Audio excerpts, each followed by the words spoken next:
बच्चों नमस्कार। आज मैं आपके सामने जो विषय लेकर आया हूँ आप देख सकते हैं, लिखा हुआ है मैंने अलंकार। तो आज हम अलंकार की बात करेंगे। अलंकार हिंदी में बहुत ही महत्वपूर्ण स्थान रखता है। हिंदी कविता के सौंदर्य को बतलाता है।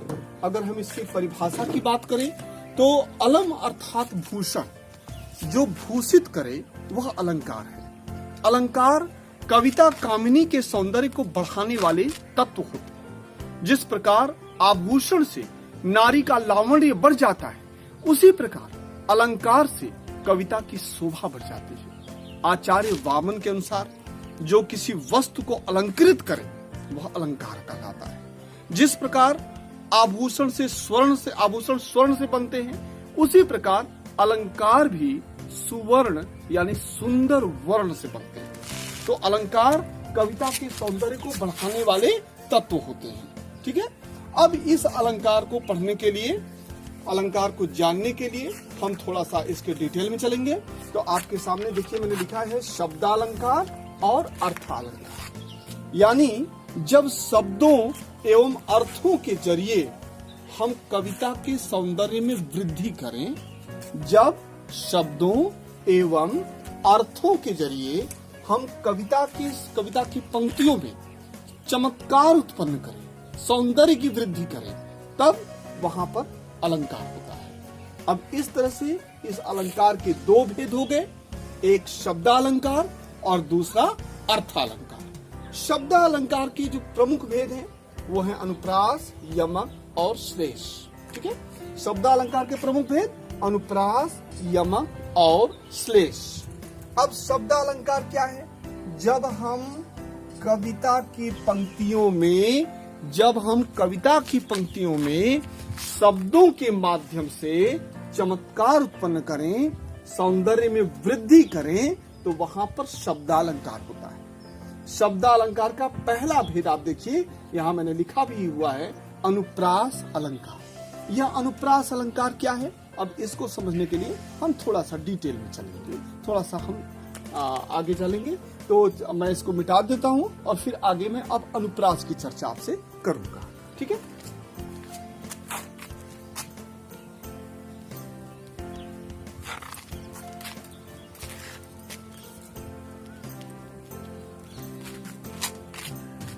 अब देखिए यहां मैंने लिख दिया अनुप्रास।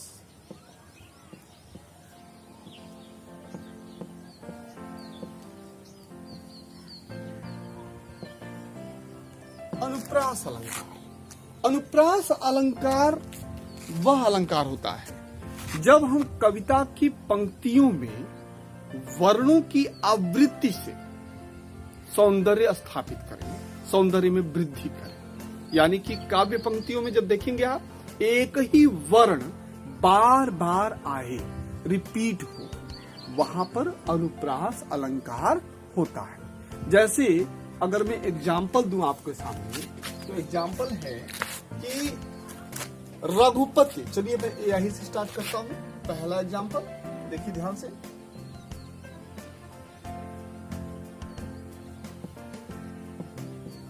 रघुपति राघव राजा राम।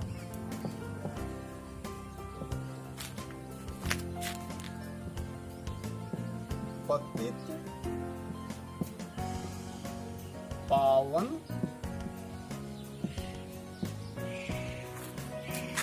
सीता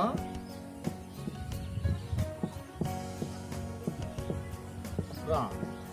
अब ध्यान दीजिए, यहां पर आप देख सकते हैं एक वर्ण, ये र वर्ण है, र वर्ण ये बार बार आ रहा है। इसी तरह से यहाँ पे देखिए प वर्ण।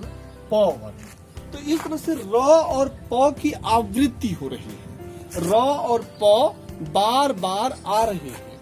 इस कारण यहाँ पर अनुप्रास अलंकार होता है। ठीक है। इसी तरह से हम दूसरा एग्जाम्पल अगर हम देखें, चाहे हम लोग बचपन में खिलवाड़ में एक वाक्य बोला करते थे, हमें तब नहीं पता होता था कि हमें वो वाक्य इतना अच्छा लगता क्यों था। मैं आपके सामने भी वाक्य बोलने जा रहा हूँ। वाक्य था कि चंदू के चाचा ने चंदू की चाची को चांदी के चम्मच से चांदनी चौक पर चटनी चटाई। अब ये सेंटेंस, ये वाक्य बोलते हुए इसलिए अच्छा लगता था क्योंकि च च च च बार बार आया जा रहा था, च च च च च च। तो इस तरह से इस वाक्य में च की आवृत्ति हो रही है, बार बार वो च शब्द, च वर्ण आ रहा है। इस कारण हमें वह वाक्य बोलने में बहुत अच्छा लगता था। तो जब एक ही वर्ण या कह लो एक ही व्यंजन बार बार आए, वहां पर अनुप्रास अलंकार होता है। ठीक है, अब इसी तरह से दूसरा एग्जाम्पल करते हैं। यहाँ पे देखिए सेकंड एग्जाम्पल।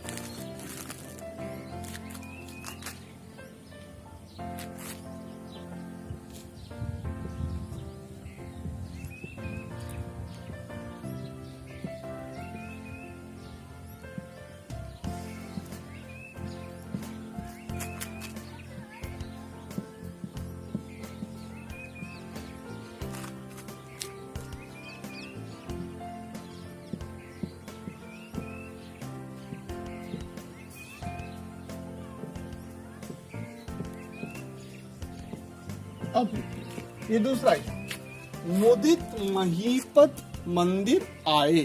अब यहाँ पे कौन सा वर्ण आ रहा है, आप देखिए ध्यान से, म म म।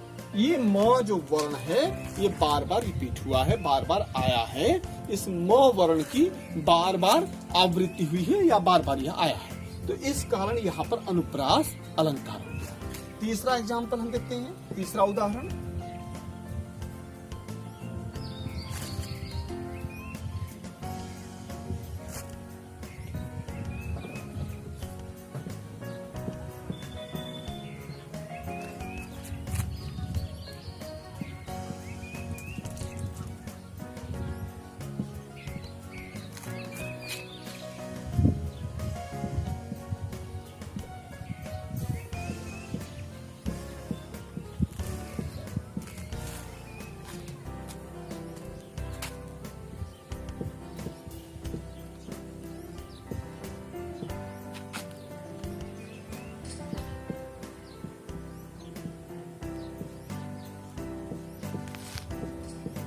अब देखिए मैंने आपके सामने लिखा, तरनी तनुजा तट तमाल तरुवर बहु छाए। अब इस वाक्य में आप देखेंगे त वर्ण की आवृत्ति हो रही है, त वर्ण बार बार इस वाक्य में आया है। ठीक है, तो इस तरह से आप देख सकते हैं इसमें र वर्ण, प वर्ण, म वर्ण और यहाँ पर त वर्ण। इस तरह से इन व्यंजनों की बार बार आवृत्ति यानी बार बार आने की वजह से यहाँ पर अनुप्रास अलंकार होता है। ठीक है, इसी तरह से और भी एग्जाम्पल हैं। जैसे मैं कह दूं कि चारु चंद्र की चंचल किरणें खेल रही हैं जलथल में। अब यहाँ पर देखिए च च च च, चारु चंद्र की चंचल किरणें, तो च च च तीन बार च च आया है, इस वजह से यहाँ पर भी अनुप्रास अलंकार हो जाता है। तो आप, मैं समझता हूँ आपको ये समझ में आ गया होगा। अनुप्रास अलंकार यानी वर्णों की आवृत्ति।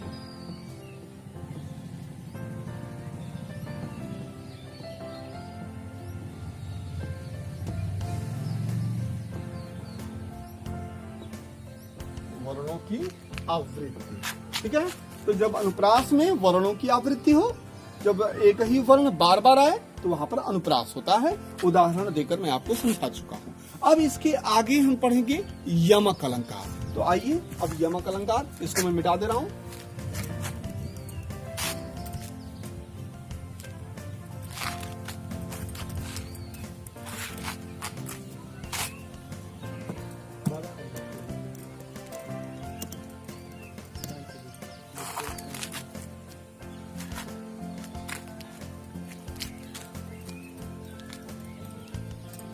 अब देखिए नेक्स्ट हम पढ़ेंगे, अगला हम पढ़ेंगे यमक।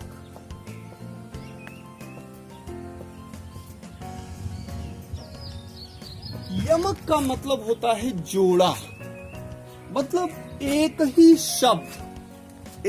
ही शब्द जब दो बार आए या दो से अधिक बार आए पर अर्थ में भिन्नता हो, वहां पर यमक अलंकार होता है। जैसे अब मैं यहाँ पे आपको आपके सामने इसका वो भी लिख दें। एक ही शब्द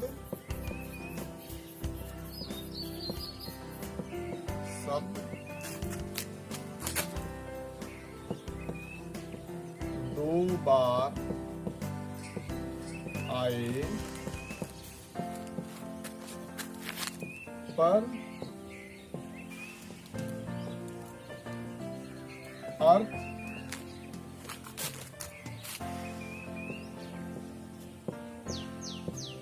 अलग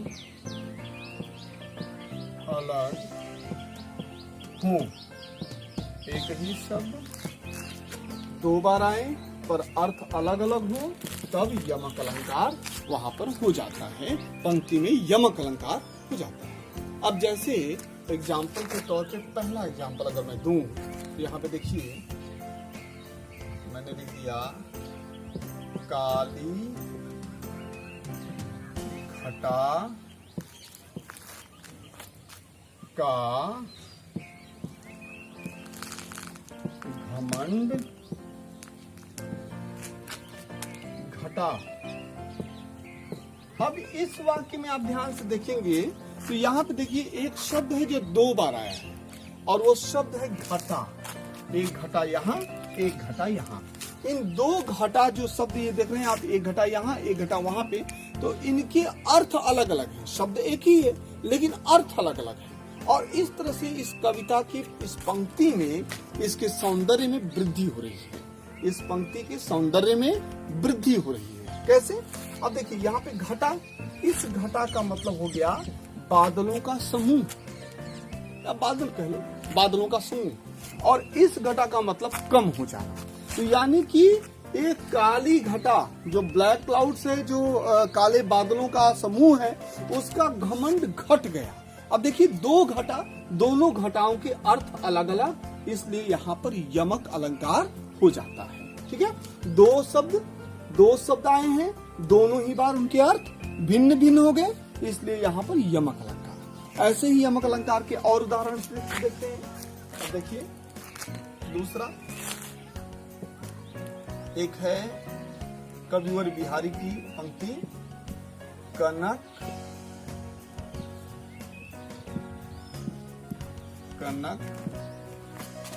ते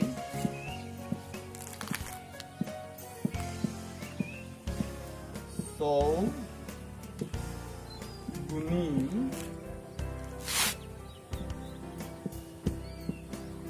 मादकता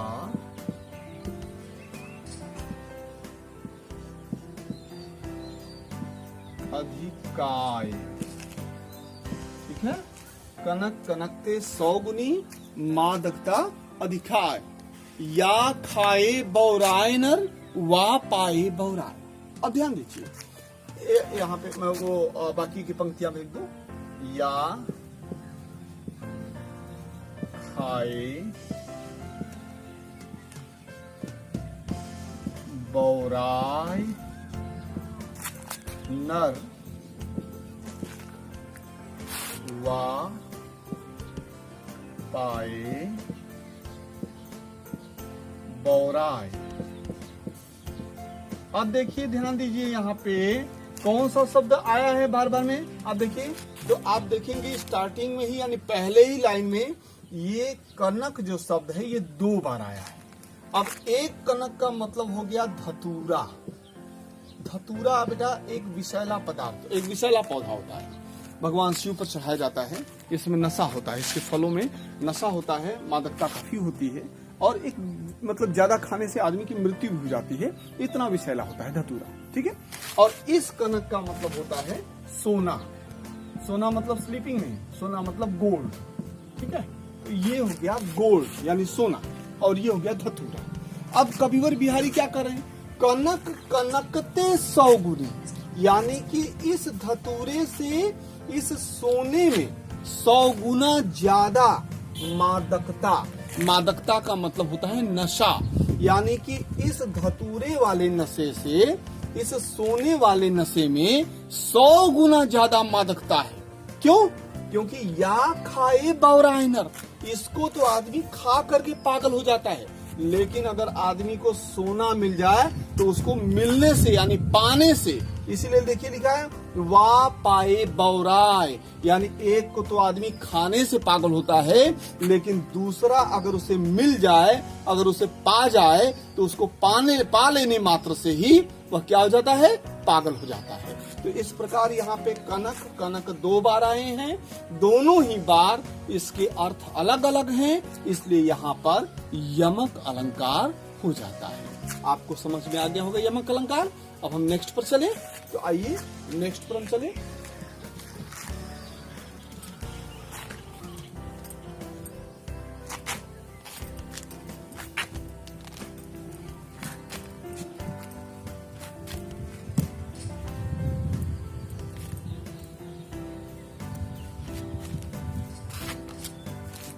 अब तीसरा नंबर है जिस अलंकार का, शब्दालंकार का, यह भी एक प्रमुख भेद है।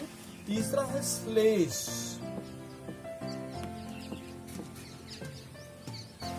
श्लेष का मतलब होता है चिपकना। चिपकना, चिपकना तो आपको पता ही होगा, चिपक जाता है। हम कुछ चिपकाने के लिए गोंद वगैरह का प्रयोग करते हैं, तो आपको पता है चिपकना, ठीक है। तो श्लेष का मतलब होता है चिपकना, यानी एक ही शब्द में, शब्द एक ही बार रहेगा, एक ही शब्द में कई कई अर्थ चिपके रहते हैं, वहां पर श्लेष अलंकार होता है, ठीक है। एक ही शब्द में, पंक्ति में वह शब्द एक ही बार आया रहेगा, लेकिन उसके कई कई अर्थ निकलते हैं, कई कई अर्थ उस पर चिपके रहते हैं, इसलिए वह अलंकार श्लेष हो जाता है। अब जैसे एज एग्जाम्पल हम देखते हैं, आपने 9वीं कक्षा में पढ़ा होगा रहीम के दोहे, उसके आखिरी दोहे को आपने पढ़ा होगा कि रहीमन पानी राखिए बिनु पानी सब सून, और पानी गए न उबरे मोती मानुष चून, ठीक है। तो इस पंक्ति पर हम ध्यान देंगे, आपका ध्यान आकर्षित करना चाहेंगे। रहीमन पानी राखिए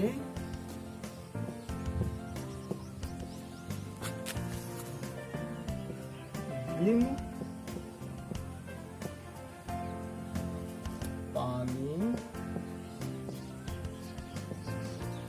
सब सून, बिन पानी सब सून, ठीक है। अब नेक्स्ट लाइन, पानी गए न उबरे मोती मानुष चून। अब ध्यान देने की जरूरत है, क्या बोले हैं यहाँ पे रहीम दास जी कि रहीमन पानी राखिए बिनु पानी सब सून, और पानी गए न उबरे मोती मानुष चून। इस पंक्ति में आपको मैं आपका ध्यान ये आखिरी पंक्ति में लाना चाहूंगा। यहाँ देखिए एक शब्द है पानी। अब इस पानी के 3 अर्थ निकलते हैं, क्या क्या? एक अर्थ निकलता है चमक,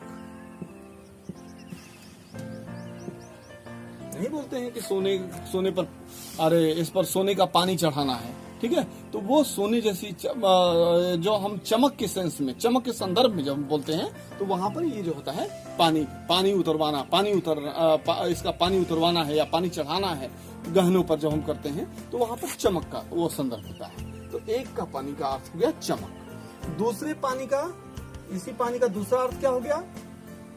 इज्जत। और तीसरा हो गया साधारण जल, यानी पानी, साधारण जल। अब देखिए, पानी गए न उबरे मोती मानुष चून, यानी इस एक पानी के न रहने से मोती का अगर चमक उतर गया तो मोती बेकार, ठीक है। मोती का अगर पानी उतर गया, चमक उतर गया, तो मोती बेकार हो गया।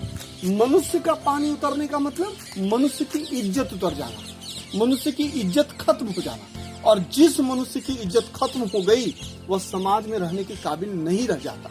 ठीक है, तो यहाँ पर मनुष्य के संदर्भ में इस पानी का अर्थ क्या हो गया? इज्जत।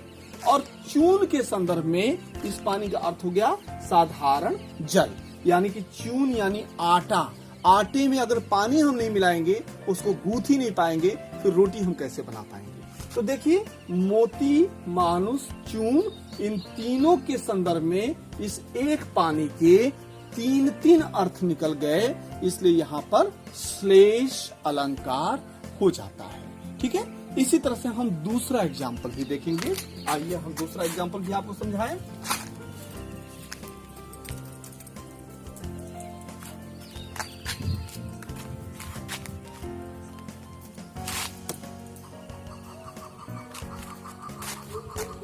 दूसरा एग्जाम्पल,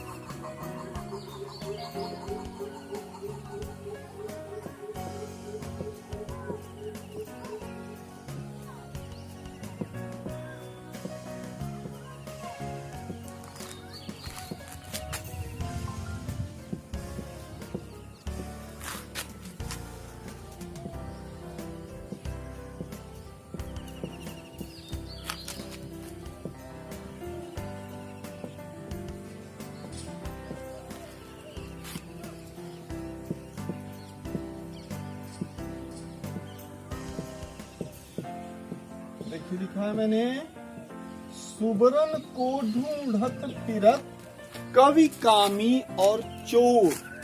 अब इस सुबरन के तीन अर्थ निकलते हैं। क्या क्या अर्थ निकलता है देखते हैं। पहला सुबरन का अर्थ हो गया सुंदर, सुंदर छंद। दूसरा सुबरन का अर्थ हो गया सुंदर स्त्री। और तीसरा सुबरन का अर्थ हो गया स्वर्ण, स्वर्ण या आप कह सकते हो सोना, यानी अंग्रेजी में बोले तो गोल्ड।